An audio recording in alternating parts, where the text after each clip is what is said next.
Kasus pembunuhan Brigadir Yosua terus bergulir dan kini sudah sampai di DPR. Komisi 3 memberikan sejumlah pandangan dan juga catatan atas kasus yang melibatkan mantan Kadif Propam Verdi Sambo. Termasuk muncul usulan Kapolri dinonaktifkan. Sejauh mana bola panas ini akan bergelinding dan berdampak pada posisi Kapolri? Kita akan diskusikan pada malam hari ini bersama dengan Gus Jazilul Fawait dari Komisi 3 DPR, fraksi PKB, dan juga Mas Khairul Fahmi, co-founder Institute for Security and Strategic Studies atau ISE. Selamat malam, Gus Jazil. Mas Khairul Fahmi, apa kabar? Selamat malam, kabar baik, ya. Mas kabar, Mas Khairul? Ya, terima kasih sudah bergabung. Saya langsung ke Gus Jazil dulu terlebih dahulu dari Komisi 3 DPR yang kemarin sudah memanggil Menko Polhukam, LPSK, Komnas HAM. Jadi dari rentetan atau dari rangkaian pemanggilan itu, Gus, apa yang kemudian disimpulkan oleh Anda atau mungkin oleh Komisi 3 dari kasus misteri kematian Brigadir Yosua ini? Bahwa masing-masing institusi ikut bertanggung jawab untuk membuka tabir dan mengusut peristiwa atau kasus terbunuhnya Brigadir J. Dan pandangan saya pribadi ini sudah on the track. Meskipun memang pada awalnya kelihatannya memang ada pihak-pihak yang sengaja untuk menutup-nutup kasus ini. Yang justru saat ini diperiksa etik maupun sudah jelas tersangkanya. Jadi Komisi 3 memberikan dukungan kepada Kompolnas, LPSK, Komnas HAM yang hadir kemarin dan besok akan dengan Kapolri, bahwa kasus Brigadir Yosua ini harus dituntaskan dan marwah institusi kepolisian harus dijaga, termasuk juga institusi-institusi lain yang di situ terlibat untuk menguatkan, memberikan pesan kepada publik bahwa hukum di Indonesia tegak, bahwa pelaksanaan hukum, penegakan disiplin hukum berjalan. Nah, Komisi 3 memandang apa yang dilakukan oleh Kompolnas, Pak Mahfud, LPSK, Komnas HAM, dari keterangan-keterangan yang disampaikan sudah jelas titik terangnya. Apalagi kepolisian atau tim sus sudah menetapkan 5 tersangka. Komnas HAM menyampaikan CCTV asli ada. LPSK siap untuk siapapun nanti dari saksi dan korban yang meminta perlindungan. Kompolnas demikian juga memacu agar kepolisian bertindak cermat, cepat, dan tepat. Oke. Nah, menyangkut pendapat pribadi mengusulkan Kapolri nonaktif, menurut kami fraksi PKB jelas itu tidak benar. Kami mendukung full, mendukung penuh. Bahkan di saat inilah kepolisian, Kapolri membutuhkan dukungan semua pihak agar kasus ini selesai dan marwah kepolisian kembali terjaga. Baik. Apa hubungannya meminta Kapolri untuk nonaktif? Sebab Kapolri itu, kepolisian itu bertindak sesuai dengan undang-undang kepolisian. Dan tidak ada dalam undang-undang kepolisian itu yang meminta Kapolri untuk dinonaktifkan atau yang lain. Bahkan Kapolri sudah on the track melaksanakan undang-undang kepolisian, utamanya dalam hal penegakan hukum. Jadi Anda dan fraksi PKB melihat itu sudah on the track dan tidak benar jika Kapolri perlu dinonaktifkan. Kita coba dengarkan lagi pernyataan Bung Benny Kaharman ya, Gus Jazil dan juga Pak Khairul Fahmi kemarin dalam rapat dengan Menko Polhukam. Sebab kita ini hanya baca melalui medsos, Pak Mahfud, dan keterangan resmi dari Mabes. Kita tanggapi ternyata salah. Jadi publik dibohongi oleh polisi. Maka mestinya Kapolri diberhentikan sementara, diambil alih oleh Menko Polhukam untuk menangani kasus ini supaya objektif dan transparan. Itu Pak Ketua. Terima kasih. Baik, Gus Jazil, tapi yang juga kemarin menjadi catatan dari sebagian anggota Dewan Komisi 3, ini kan juga soal munculnya apa istilahnya ya, geng Sambo atau kerajaan Sambo begitu, yang itu melibatkan jenderal-jenderal yang ini ada di institusi Polri sendiri begitu, sehingga muncul kemudian mungkin usulan dari Bung Benny Kaharman. Menurut Anda dengan adanya temuan atau indikasi geng Sambo dan segala macam spekulasi sekarang yang berkembang ini, itu tidak perlu sampai kemudian sampai tataran menonaktifkan Kapolri, apapun alasannya? Tidak perlu, karena justru Kapolri saat ini mengambil momentum untuk melakukan pembersihan. Memang seperti disampaikan pada awalnya kasus ini seakan-akan ada yang menutup-nutupi dari pihak kepolisian. Tetapi akhirnya ada kurang lebih 83 personel kepolisian yang diperiksa etik. Ada yang menjadi tersangka, ada yang masuk tempat khusus. Artinya Kapolri mengambil langkah yang tepat, menindak anggota-anggotanya yang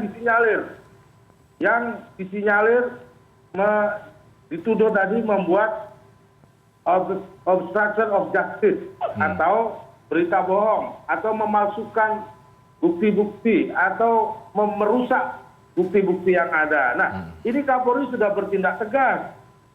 Justru Kapolri harus kita dukung, dan tidak ada yang menyampaikan apa keterlibatan Kapolri dalam kasus penembakan Brigadir J. Tidak ada. Justru sekarang Kapolri memberikan sinyal yang tegas kepada anggota-anggotanya, bukan hanya soal Brigadir J, tetapi semua anggota kepolisian harus disiplin. Bukan semua bisnis-bisnis yang di situ ada disinyalir ada backing kepolisian, judi online atau apapun. Saya pikir itu adalah langkah yang tepat dari Kapolri yang patut kita dukung. Karena apa? Karena hari ini memang kita masih dalam situasi pemulihan ekonomi nasional yang membutuhkan stabilitas, yang membutuhkan kepercayaan publik kepada kepolisian.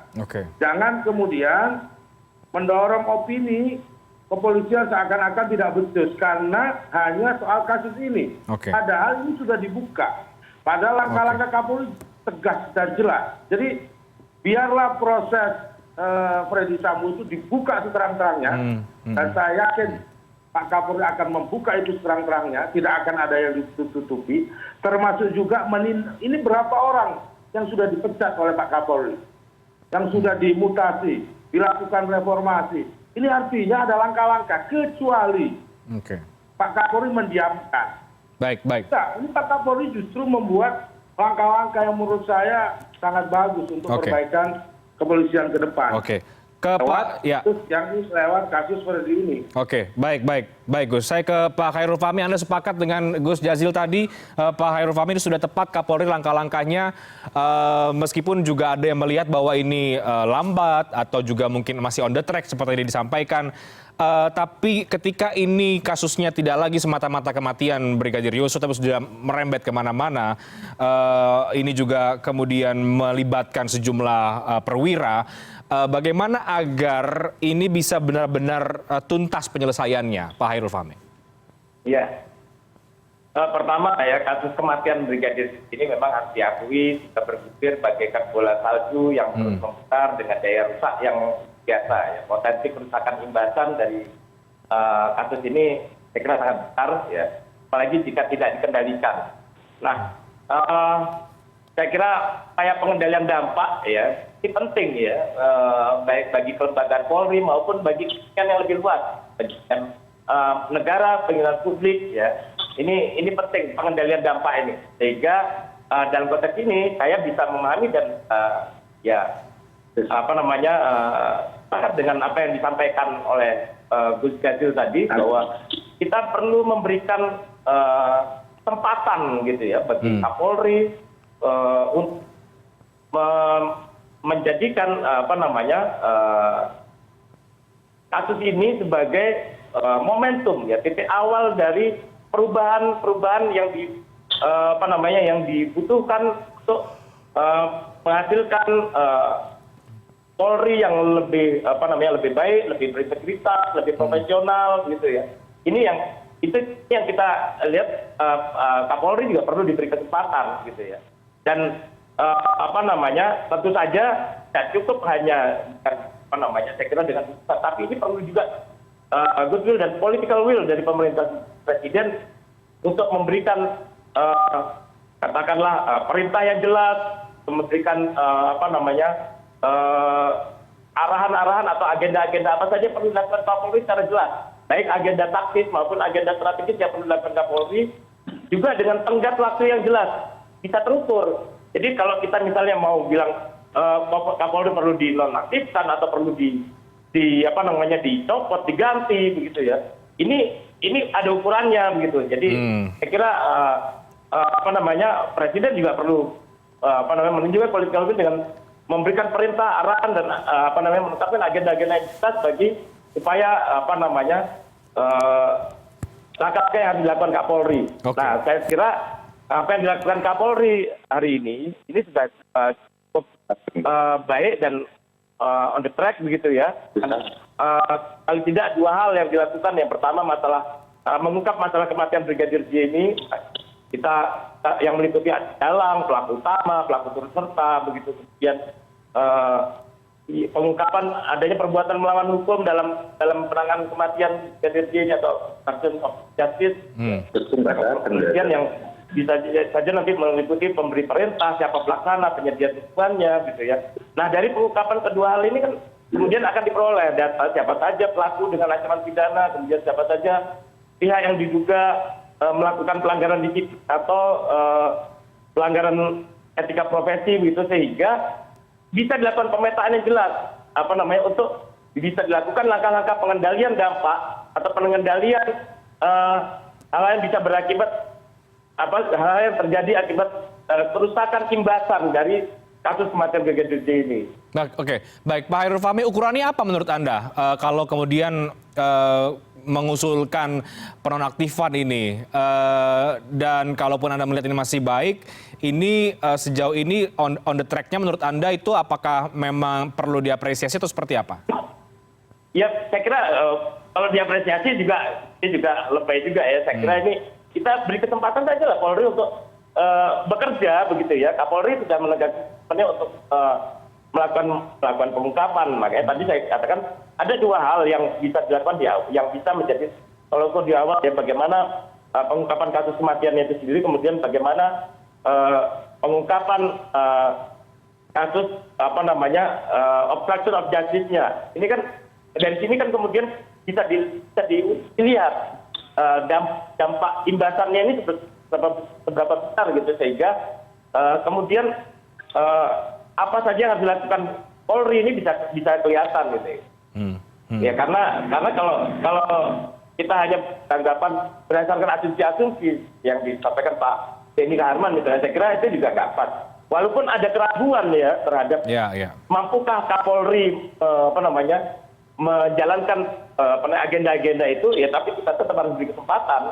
Oke. Karena akan lebih sulit lagi kita memetakan ketika misalnya Kapolri ganti ini juga nggak sederhana masalahnya.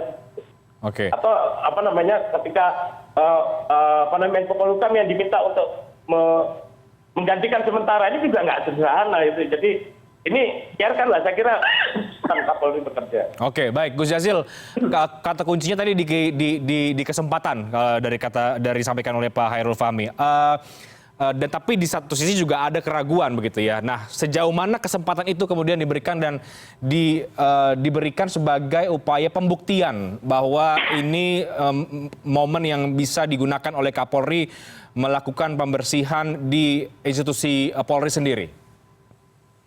Justru langkah-langkah yang diambil oleh Kapolri itu menunjukkan bukti nyata bahwa Kapolri serius untuk menangani kasus ini.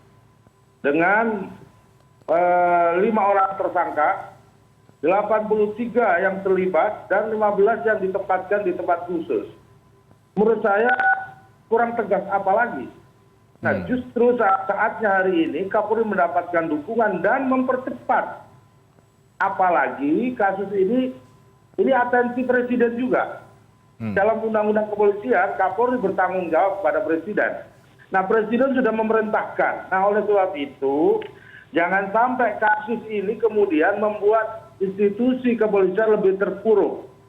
Karena fitnah-fitnah, karena opini-opini yang seakan-akan Pak Kapolri atau kepolisian tidak mampu menyelesaikan kasus ini. Justru saat ini harus dibuktikan oleh Kapolri operasi kalau ada kerajaan di dalam kerajaan. Tata kembali reorganisasi Kadif Propam, misalkan perkuat Kompolnas. Saya pikir ini menjadi momentum baik buat kita semua, buat bangsa ini, bahwa institusi yang bertanggung jawab pada sisi keamanan dan ketertiban masyarakat harus bersih. Nah, ini kan mengagetkan kita semua sebenarnya peristiwa ini. Mengagetkan kita semua. Ini yang melakukan adalah polisinya polisi.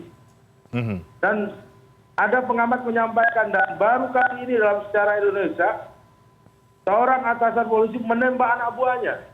Nah, ini yang nanti akan diungkap di dalam penyidikan, mau nanti dalam pengusutan, dalam dakwaan dan tuntutan. Apa sesungguhnya motif yang terjadi? Itu satu. Namun, Kapolri di samping itu juga melakukan penataan ini.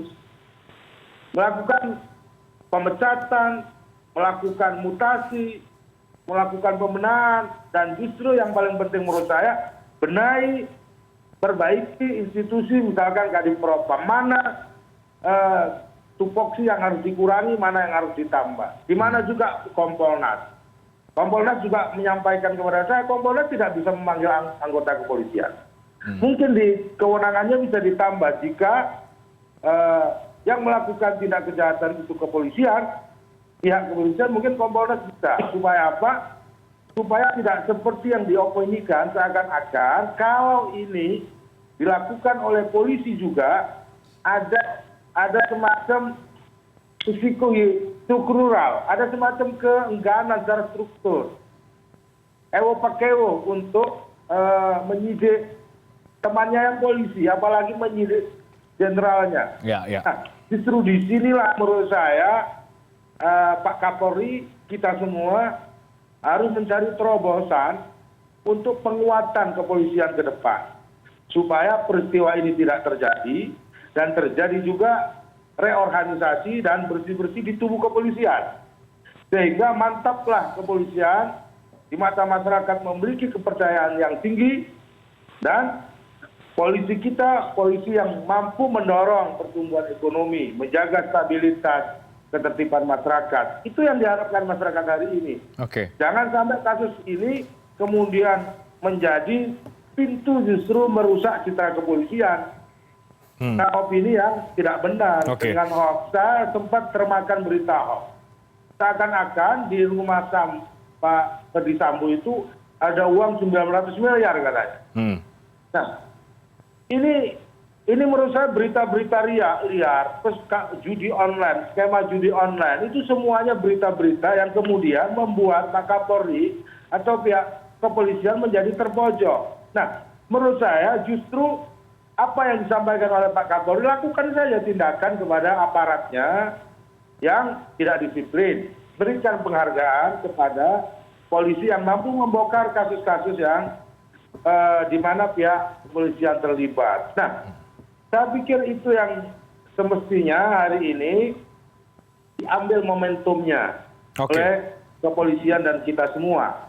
Peristiwa kejadian penembakan Brigadir J itu menurut saya blessing untuk mengingatkan kita semua, termasuk kepolisian, agar mencari dan menata institusi ini sebaik-baiknya. Karena ini menyangkut ketertiban dan keamanan masyarakat. Oke, baik. Pak Hairul Fahmi, besok kabarnya Komisi 3 ini akan memanggil Kapolri dalam fungsi melakukan pengawasan. Menurut Anda, besok apa yang perlu ditekankan, didorong, diawasi oleh Komisi 3, yang perlu juga dipertanyakan kepada Kapolri dalam kasus kematian Brigadir Yosua ini? Tapi kita break dulu, kami akan segera kembali sesaat lagi.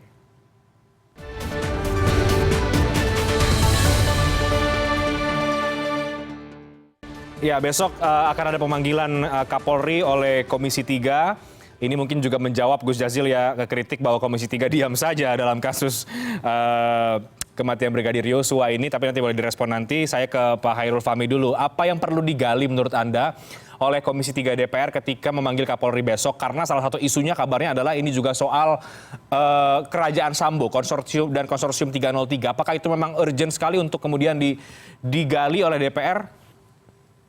Ya, kalau dibilang DPR diam, saya pikir tidak. Oke.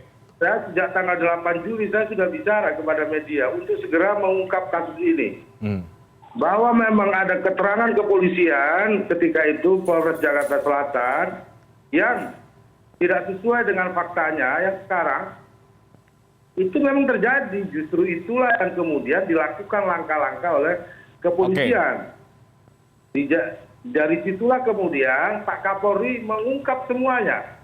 Nah, kebetulan memang kalau pas kejadian itu DPR memang lagi reses. Kami di DPR, jangankan kasus-kasus seperti ini, kasus-kasus kecil pun kita juga sampaikan kepada publik. Itu tidak ada DPR diam.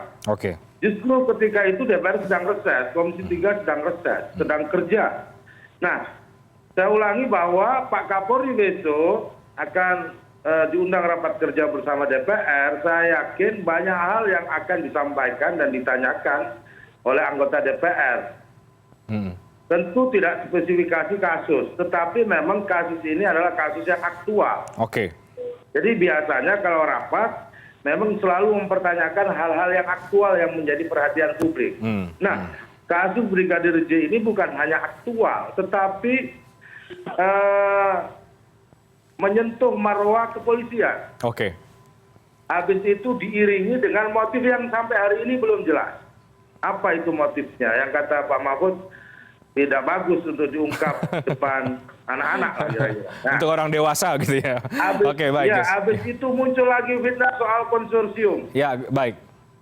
Habis itu muncul lagi soal 900 miliar di rumah Pak Sambo dalam box dan itu US dollar di box silver. Nah, ini semua berkembang, makanya gini, setiap terjadi bersih-bersih itu pasti ada penolakan. Makanya langkah Kapolri untuk melakukan bersih-bersih hemat saya agar terukur. Dan juga betul-betul dihitung tidak terjadi keguncangan juga di dalam. Karena akan banyak orang yang kehilangan jabatan, akan ada juga orang pihak luar yang selama ini diuntungkan dengan backing-backing kepolisian, kemudian merasa tidak nyaman. Jadi berat ini beban Kapolri, terus terang. Sangat berat, karena menghadapi internal, juga menghadapi eksternal. Karena ini banyak, apakah bisnis-bisnis ilegal, istilahnya bandar-bandar, ini juga menumpangi kasus ini. Nah, ini menurut saya perlu apa yang disampaikan oleh Kapolri, ketegasan oleh yang sudah disampaikan oleh Kapolri, menurut saya itu langkah yang tepat. Gus Jazil. Ya, saya ke Pak Khairul Fahmi. Pak Khairul, langsung saja, apa yang urgent yang menurut Anda perlu digali oleh Komisi 3 dalam rapat dengan Kapolri besok? Memang banyak rumor terkait persekongkolan yang terstruktur masif dan masif di tubuh Polri ini ya. Artinya karena ini memang puncak gunung es dari sekian banyak persoalan yang ada di organisasi Polri. Tapi akan banyak pertanyaan, bahkan akan banyak persoalan yang akan terungkap dalam rapat di Komisi 3 besok. Tapi saya kira setidaknya ada beberapa hal yang perlu dipastikan dari Kapolri ya. Pertama, apakah yang harus dipastikan itu terkait sanksi. Ada yang tidak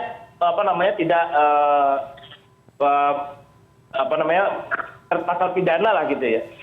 Ini jangan sampai ada pembiasan atau upaya meniadakan sanksi disiplin dan etik yang relevan ya. Misalnya bersifat statis seperti sanksi pembebasan dari jabatan, penurunan pangkat maupun penundaan kenaikan pangkat dan gaji gitu ya. Ada oknum-oknum atau para personil Polri yang katakanlah terlibat langsung maupun tidak langsung dalam dalam penanganan kasus ini dan kemudian penghalang-halangan penyidikan dan lain sebagainya. Itu terkait dengan etik gitu ya. Kemudian saya kira pastikan juga bagaimana langkah Polri untuk kemudian memperbaiki citranya ini. Bagaimana langkah taktisnya, bagaimana langkah strategisnya. Saya kira perlu ada tindakan kolektif dan institusional gitu ya untuk menyampaikan permintaan maaf gitu ya pada negara dan masyarakat ya terkait organisasi Polri. Bagaimanapun gini, Polri ini adalah perangkat yang punya mandat konstitusional gitu ya untuk melakukan kekerasan yang proper atas nama negara dalam penegakan hukum, keamanan, ketertiban dan perlindungan masyarakat. Karena itu ya saya kira penting dipastikan ini ya dia reputasinya baik. Nah, supaya reputasinya segera bisa diperbaiki ini ya saya kira perlu ada upaya yang baik juga dari Polri untuk membuat tindak secara kolektif dan institusional tadi untuk menyampaikan permintaan maaf. Oke, baik. Pak Hairul Fahmi, soal kerajaan Sambo. Saya kira pembenahan Polri juga harus disusun dalam agenda reformasi kepolisian yang jelas, yang meliputi pembenahan doktrin, strategi dan postur ya. Itu yang saya kira penting.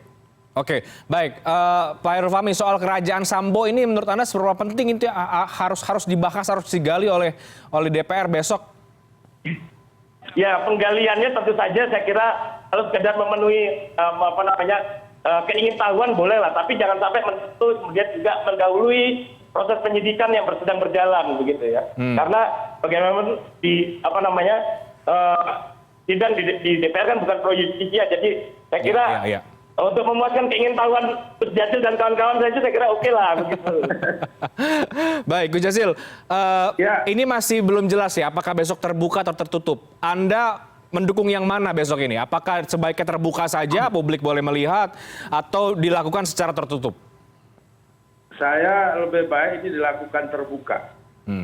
Karena DPR ini adalah wakil dari publik, dari rakyat. Nanti kalau ini dilakukan tertutup seakan-akan ada kong kali kong yang selama ini dianggap DPR dapat amplop coklat dan lain-lain. Nah, oleh sebab itu besok rapat pasti terbuka. Oke. Nah, termasuk juga untuk mengupas apa yang disebut dengan fitnah-fitnah itu, termasuk kerajaan Sambo. Apa betul ada kerajaan Sambo? Bukankah itu dalam tanda kutip itu juga yang dipelintir, dibuat opininya agar kasus awalnya hilang. Makanya menurut saya justru memang banyak yang menyampaikan termasuk Pak Mahfud memang besarnya wewenang yang dimiliki oleh Kadif Propam. Sehingga dianggap ada polisi dalam polisi. Karena apa? Karena Kadif Propam itu bisa menyidik bintang tahu, bahkan bisa menyidik Kapolrinya. Nah, sementara Kompolnas sebagai polisi yang mengawasi polisi itu nggak punya kewenangan apa-apa dalam konteks itu ya, penyidikan. Nah, oleh sebab itu kita sudah termakan banyak isu, termasuk mengatakan bahwa ada polisi di dalam kepolisian, ada kerajaan Sambo. Nah, ini nanti saya yakin Pak Kapolri akan menyampaikan itu. Karena apa? Biasanya dalam kasus-kasus besar seperti ini, terkadang bumbunya lebih besar daripada faktanya. Atau sebaliknya, karena menyangkut polisi, banyak yang ditutup-tutupi. Oleh sebab itu, menurut saya objektif saja. Jangan ada yang menutup-nutupi kasus ini. Jangan ada juga yang menggiring-giring, lari dari masalah yang sebenarnya. Tetapi bahwa ini kejadian dilakukan oleh kepolisian, ini memang harus ada pembenahan, harus ada pembersihan, harus ada bersih-bersih di kepolisian. Itu harus. Kalau itu tidak dilakukan, maka citra polisi akan tambah hancur. Dan ini sudah dilakukan oleh Kapolri. Nah, maka besok Komisi 3 atau siapapun boleh menitip pertanyaan kepada Komisi 3. Kami tidak akan menutupi kasus ini. Baik. Agar Pak Kapolri bisa menyampaikan secara terang kepada publik, asal disampaikan tidak mempengaruhi proses penyidik. Baik. Ini kan banyak sekali yang mempengaruhi, termasuk membuat motif-motif yang kemudian liar. Yang awalnya pelecehan seksual, habis itu katanya terlibat biseksual, habis itu seakan-akan ini porno semua. Habis itu terjadi judi online. ini menjadi pengepul uang haram, itu banyak banget. Ya. Ini menambah beban kepada kepolisian dan juga kita. Oke. Dan kadang-kadang berita fitnah itu lebih bisa diterima oleh masyarakat Daripada fakta aslinya begitu ya, Gus Jazil? daripada fakta aslinya. Oke. Jadi dunia media sosial ini justru sempalan berita Oke. yang hoax itu justru yang kadang lebih cepat Oke. diduplikasi, Oke. disebarkan. Oke, baik. Nah, tugasnya Komisi 3 Yang besok benar, untuk meluruskan ini. Dibaca sendiri aja. Ya, oke. Baik, terakhir Pak Hairul Fahmi singkat. Anda sepakat juga ya berarti besok sebaiknya terbuka saja karena ada juga argumentasi bahwa ini kan belum P21. Jadi bisa juga kemungkinan ini dilakukan secara tertutup. Ya, saya sepakat jadi harus terbuka ya, karena ini untuk menunjukkan juga itikat baik Polri, dan itikat baik pemerintah dan DPR sebagai menjalankan fungsi pengawasannya dalam hal ini, sehingga kita bisa melihat proses berjalan dan tapi tentu saja dengan catatan tadi ya, ini bukan dalam rangka mempengaruhi Ya. arah dan proses dan arah penyidikan. Oke. Sehingga kita yang paling penting saya kira di DPR itu adalah bagaimana menunjukkan bahwa bersih-bersih itu bukan sekedar bersih-bersih temporer gitu ya, tapi ini bersih-bersih yang sifatnya jangka panjang. Ini merupakan agenda besar ya, reformasi kepolisian ini yang paling penting kita pastikan melalui DPR ini ya. Baik. Tadi ya, karena saya kira juga ini harapan masyarakat gitu ya. Oke. Bahwa lembaga Polri ini saat ini sudah penting untuk dipastikan agar otoritasnya bisa dikontrol, bisa diawasi sepenuhnya, termasuk melalui distribusi dan pembatasan kewenangan yang jelas dan tegas. Supaya nggak ada lagi kerajaan-kerajaan. Oke, Ya. baik. Kalau soal citra ya, bagaimanapun Polri ini, kepolisian dimanapun di seluruh dunia bekerja baik saja itu masih bisa dibenci, apalagi bekerja buruk. Sehingga ini kita bicara bagaimana membenahi ke depan saja. Dimulai dengan itikat baik, pembersihan diri, berkomitmen sama negara dan masyarakat, itu saya kira. Oke, baik. Kita tunggu besok rapat dengan Kapolri dengan Komisi 3. Semoga ini bisa menjawab dan meluruskan berbagai isu dan juga persoalan dan tentu ujungnya adalah tentu bersih-bersih dan juga reformasi dalam tubuh Polri. Terima kasih banyak Gus Jazil. Kita tunggu besok hasilnya seperti apa. Terima kasih, Pak Hairul Fahmi, terima kasih banyak. Selamat malam, sehat selalu. Malam.